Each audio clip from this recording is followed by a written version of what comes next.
How to fill out capital loss carryover amount in TurboTax.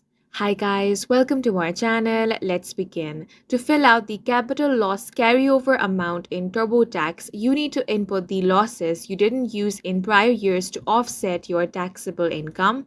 If you transferred last year's TurboTax return over, then you do not have to enter it because TurboTax will do it for you. However, if you have not done that, then you want to open or continue your return.